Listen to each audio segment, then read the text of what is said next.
Friends, पिछले भाग में आपने पढ़ा था मैं एक बार फिर से हमारा रिश्ता ठीक करना चाह रही थी, पर आप पुरुष हैं, आपका अहम अपनी कमी को स्वीकार करने ही नहीं दे रहा, तो मुझे भी अब कोई इच्छा नहीं है इस मरे हुए रिश्ते में जान डालने की। कह मैं चुप हो गई और कमरे में अजीब सा सन्नाटा पसर गया। रात कब बीत गई और सुबह कब हुई पता नहीं चला। सारी रात बस यूं ही कट गई आगे का सोचकर। पास रखी घड़ी देखी तो सुबह के 4 बज रहे थे। मैं कमरे से बाहर आकर बालकनी में बैठ गई। इतनी चहल पहल रहती है मानो ये शहर कभी सोता ही नहीं। अब आगे सुबह का उगता सूरज तो बहुत बार देखती रही थी, पर उस सुबह मुझे अपना शरीर बहुत हल्का लग रहा था। रिश्ते के बोझ से कंधे झुक गए थे तो झुक कर चलने लगी थी, मतलब नजरें झुकी रहती थी हमेशा जमीन की तरफ। वो सूरज मेरे आत्मविश्वास को बढ़ावा दे रहा था। ऐसा लग रहा था कि मेरा सही सफ़र अब शुरू हुआ है। मेरी हिम्मत लौट आई थी। 16 साल की उम्र में शादी और 9-10 साल पुरानी शादी ने कुछ जल्दी ही बड़ा कर दिया था। अभी मुझे बहुत कुछ करना है अपने सपने पूरे करने के लिए। सिर्फ शादी ही तो बेरंग है, अपने सपनों में तो रंग भरने का हक है मुझे, और भरूंगी भी। बस इसी सोच ने मुझ में नई जान फूंक दी। उस दिन से डबल मेहनत करनी शुरू कर दी, जिसके लिए ज़्यादा से ज़्यादा अपने सैंपल दिखाकर ऑर्डर लेना ज़रूरी था। माँ ने अपने बेटे से 1-2 बार पूछा कि टेस्ट करवाया या नहीं, पर वो अभी माँ बहुत काम है, जाता हूँ किसी दिन करवाने, आप चिंता मत करो। वो दिन नहीं आया और माँ ने कहना और पूछना दोनों ही छोड़ दिया। माँ भी दिल बहलाने के लिए मेरे साथ काम पर आने लगी थी। वहाँ वो बैठी बैठी सबको काम करते देखती रहती और मैं भी निश्चिंत होकर बाहर का काम कराती। हमारे घर में टीवी, लैंडलाइन फ़ोन सब सुविधाएं आ गई थी। दीपाली दीदी के घर भी फ़ोन था तो माँ उनसे फ़ोन पर बात कर लेती थी।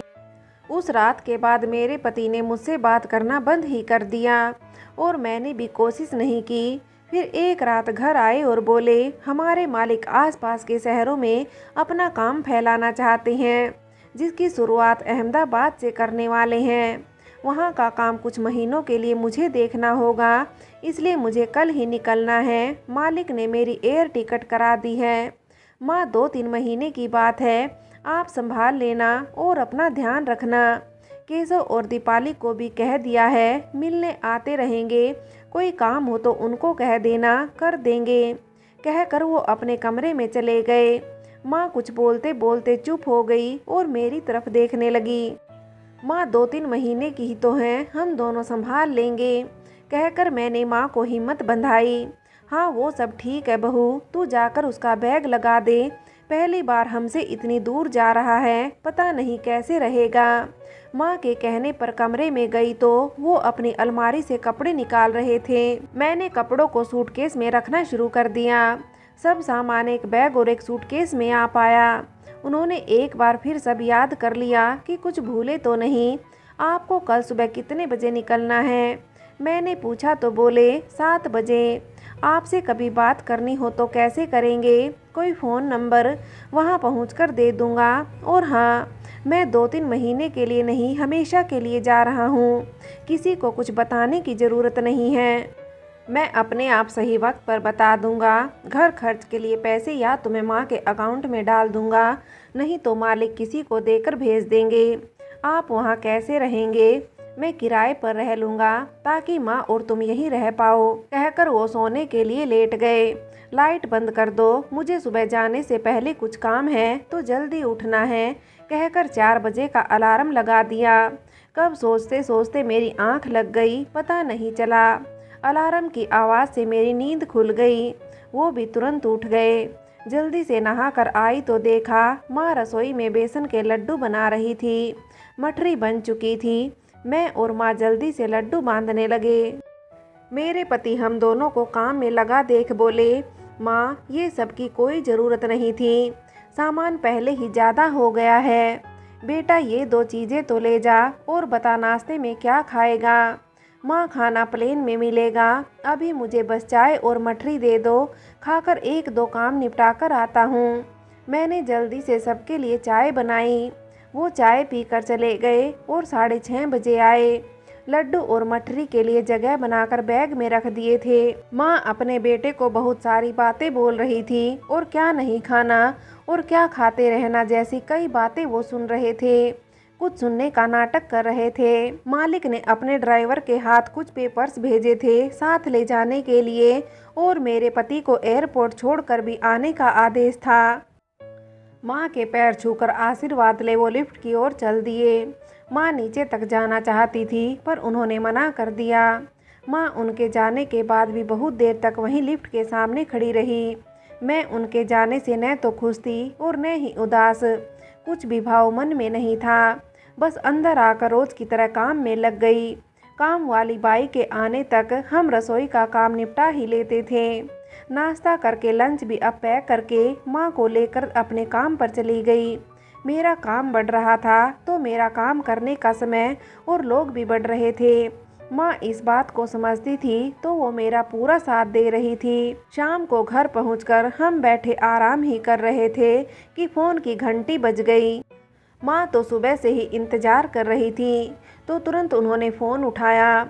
हाँ, उनके बेटे का ही फ़ोन था। माँ ने बहुत देर तक बात की। फिर माँ ने आध्या से बात कर ले कहकर फ़ोन मुझे दे दिया।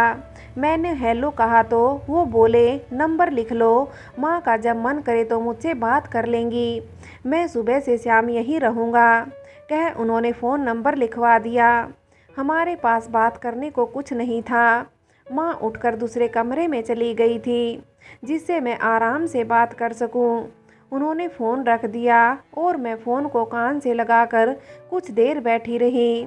हम सास बहू की ज़िंदगी एक डर्रे पर चल पड़ी थी, बिल्कुल किसी मशीन की तरह। बस कभी कभार केशव भैया आ जाते या दीपाली दीदी पति और बच्चों के साथ आती तो घर में रौनक आ जाती। मेरे पति के शुरू में तो रोज़ ही फ़ोन आते थे। माँ से बात करके फ़ोन रख देते ये कह कर कि आध्या जब खाली होगी तब कर लेगी। फिर 2-3 दिन छोड़कर आने लगे। कभी माँ परेशान होती तो खुद ही कर लेती।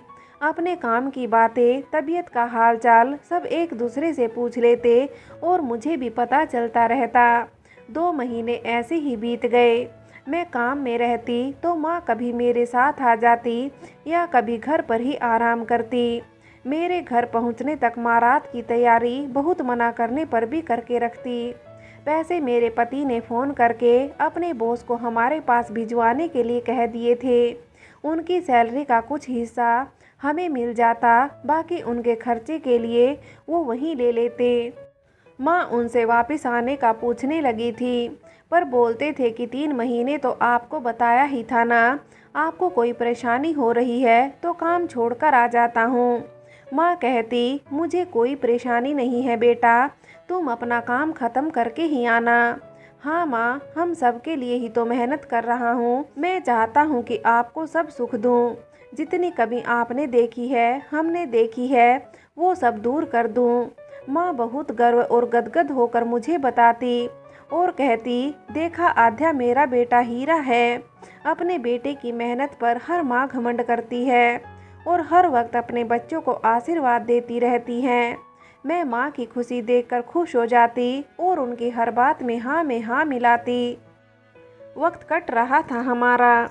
मुझे तो पता था कि मेरे पति वापस नहीं आने वाले, तो मुझे उनसे कोई उम्मीद भी नहीं थी। ये भी एक कारण था खूब मेहनत करने का। माँ से नित नए बहाने बनाते मेरे पति ने 6 महीने निकाल दिए। बाकी सब ठीक था। अब माँ अपने बेटे को फ़ोन नहीं करती थी, बस उसका फ़ोन आता तो बात कर लेती। माँ ने उनसे पूछना, वापिस आने का पूछना ही छोड़ दिया। माँ मुझसे क्या, अपने 3 बच्चों से भी बात कम ही करने लगी थी। हम सब कहते कि माँ आपको अहमदाबाद जाना है तो हम ले चलते हैं, पर वो कहीं नहीं जाना चाहती थी। बच्चों का साथ भी माँ को खुश नहीं कर पा रहा था। एक माँ का गुरूर टूट रहा था, विश्वास में दरार आती जा रही थी। माँ ने खाना पीना बहुत कम कर दिया। माँ अपने पुराने घर जाना चाहती थी। मैंने कहा ठीक है माँ, चलते हैं, पर अपने बेटे से तो पूछ लो, फिर किराएदार को भी खाली करने को कहना पड़ेगा। माँ ने उन्हें फ़ोन करके अपनी इच्छा बताई तो वो माँ से गुस्सा हो गए। मैं हम सबको उस माहौल से निकाल कर इतनी अच्छी जगह ले आया, अब आपको फिर वहीं जाना है। माँ अपने ही पैदा किए बेटे के सामने हार गई और चुपचाप फ़ोन रख दिया। माँ के बिस्तर पर पड़ने की वजह वो आखिरी फ़ोन काफ़ी था। माँ की तबीयत उस दिन के बाद ठीक ही नहीं हुई। डॉक्टर्स को दिखाया तो वो दवा देते और कहते आप इन्हें खुश रखिए। दीपाली दीदी और केशव भैया अपने बच्चों के साथ मिलने आते, पर कुछ भी काम नहीं कर रहा था। दोनों बहन भाई अपने बड़े भाई साहब को भी माँ की तबीयत का कहते तो वो फिक्र तो जताते, पर कहते कि नया काम है, छुट्टी मिलते ही आता हूँ। माँ को फ़ोन मिलाकर भी दिया कि बात करो, पर माँ ने मना कर दिया।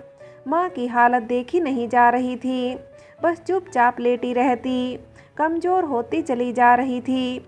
अपनी तरफ से हम सब कोशिशें करके हार गए थे। मैंने हिम्मत करके उन्हें कहा कि माँ से मिलने आ जाओ, शायद वो आपकी चिंता में हैं। तुम उनको अच्छे से अच्छे डॉक्टर को दिखाओ, पैसे मैं और भेज देता हूँ, और माँ से कहो कि मैं जल्द से जल्द उनको मिलने आऊँगा। का जवाब मुझे मिल गया और मैंने फ़ोन रख दिया। कुछ दिन और बीत गए कि माँ को कैसे ठीक किया जाए। ये वो वक्त था जब मोबाइल फ़ोन आ गए थे। उस टाइम काफ़ी महंगा पड़ता था, आने जाने की कॉल पर पैसे लगते थे। मैंने भी अपने काम के लिए एक मोबाइल ख़रीद लिया, जिससे मेरे क्लाइंट्स मुझसे बात कर सके। अपना काम देखना और माँ को देखना थोड़ा परेशानी भरा तो था, पर मैं दोनों को ही छोड़ने के हक में नहीं थी, इसलिए दिन में एक बार जाकर काम देख लेती थी। मेरे साथ ये अच्छा था कि साथ काम करने वाले मेरी परेशानी को समझ पूरा साथ दे रहे थे। हाँ, पर कुछ दिन के लिए और काम नहीं ले रही थी। मैं माँ को एक दिन टैक्सी करके हमारे पुराने घर में ले गई। अपना पुराना एरिया देख माँ की आंखों में चमक आ गई। मीनल दीदी अपने पति और 2 बेटों के साथ अभी भी वहीं रह रही थी। स्कूल की नौकरी उन्होंने छोड़ दी थी। माँ और मुझे देख वह बहुत खुश हो गई। मैं हम दोनों का खाना साथ लेकर चली थी, पर उन्होंने हमें वो खाना नहीं खाने दिया। माँ बहुत दिनों के बाद कुछ खुश थी और उनके बेटों के साथ खेल रही थी। मैंने मीनल दीदी को भी बता दिया कि अगर ज़रूरत पड़ी तो आपको ये घर खाली करना पड़ सकता है, क्योंकि माँ यहाँ वापस आना चाहती है। तो उन्होंने कहा ठीक है, पर कुछ पहले बताना, हमें और घर ढूंढना पड़ेगा। हमारी बातें सुन रही थी माँ, ये मैंने ध्यान नहीं दिया था। नहीं आध्या, मकान खाली मत करा, ये बच्चे परेशान होंगे। तूने मुझे मेरा घर दिखा दिया, यही बहुत है। उस दिन हम शाम को घर वापस आए तो माँ ने अच्छे से खाना खाया। मीनल दीदी ने माँ से वादा लिया था कि वो कभी भी नीचे वाले कमरे में रहने आ सकती हैं, बस एक दिन पहले बता देना। रात को सोने लगी तो मैं दवा देकर उनके पैर दबाने लगी हमेशा की तरह, पर उस दिन माँ ने मेरा हाथ पकड़ लिया और खुद भी उठकर बैठ गई। उनकी आंखों में आंसू देख मैंने पूछा, माँ अभी तो खुश थी, अब रोने क्यों लगी? आध्या, तू मेरी बहू नहीं, बेटी है। मेरे मन की बात मेरे पेट से पैदा किए हुए बच्चे नहीं समझ पाते, पर तू समझ जाती है। मेरी किस्मत बहुत अच्छी है जो मेरी बहू बनकर आई, पर मेरा बेटा नालायक निकला जो हीरे जैसी बहू को छोड़ वहाँ बैठा है। माँ वो काम में बिजी हैं, नहीं तो आ जाते। वो कह रहे थे कि जैसे ही छुट्टी मिलती है मैं तुरंत आ जाऊँगा। माँ की बात सुनकर मैं उनका दिल रखने के लिए और भी बहुत कुछ कहती रही और मेरा चेहरा देखती रही। उनको अपनी तरफ ऐसे देखते हुए पूछा, क्या हुआ माँ? आध्या, मैं तेरे पति की माँ हूँ। वो मेरी बात बेशक ना समझे, पर मैं उसे बहुत अच्छी तरह जानती हूँ। मुझे पता है वो तुझसे भाग रहा है। मेरे बार बार डॉक्टर के पास चेकअप के लिए पूछने से भाग रहा है। बचपन में भी जब कोई बात सच सच नहीं बता सकता था तो सामने आने से कतराता था। कमी तुझ में नहीं उसमें है, और ये बात उसको पता है और तुझे भी पता ही होगा। ये उसके न आने से मैं समझ गई हूँ, पर मेरा इतना भला बुरा कहने पर भी मुझे तूने पलट कर नहीं कहा। ये गम मुझे अंदर से खाया जा रहा था। पाप का बोझ रखा था मेरे दिल पर, आज तेरे सामने मान कर मुझे अच्छा लग रहा है। हो सके तो मुझे माफ़ कर देना और मेरे बेटे से अलग होकर तुम अपनी ज़िंदगी नए सिरे से शुरू करो। माँ, आप ये सब क्यों कह रही हैं? मुझे कहीं नहीं जाना, बस आपके साथ रहना है और आप ये सब सोचना छोड़कर सोने की कोशिश करो।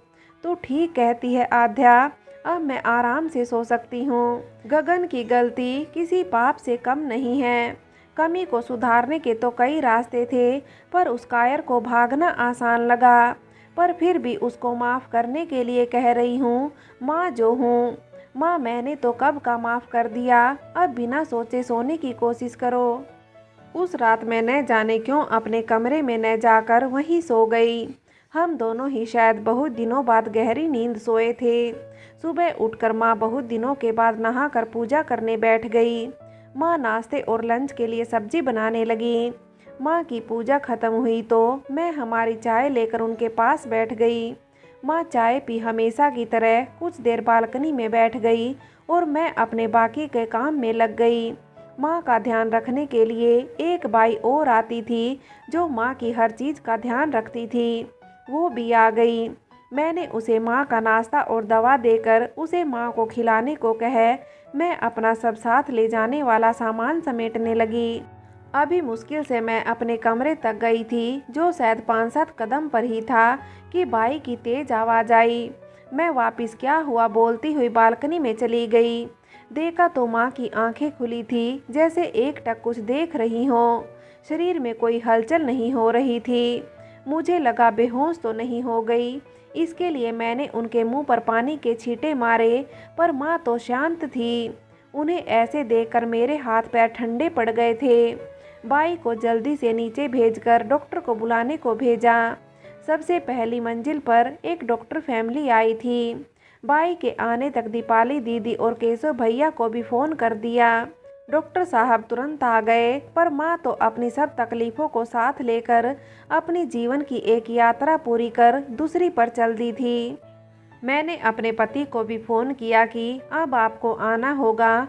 माँ चली गई आपका इंतज़ार करते हुए। वो घबरा कर बोले, ऐसे कैसे माँ जा सकती है?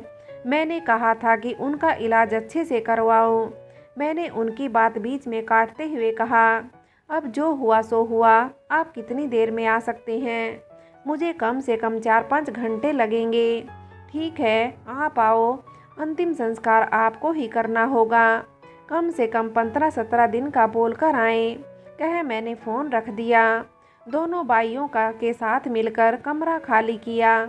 माँ को लिटाया, जो मैं जानती थी और जो बाइयों को पता था करते जा रही थी। माँ की हर बात याद आ रही थी।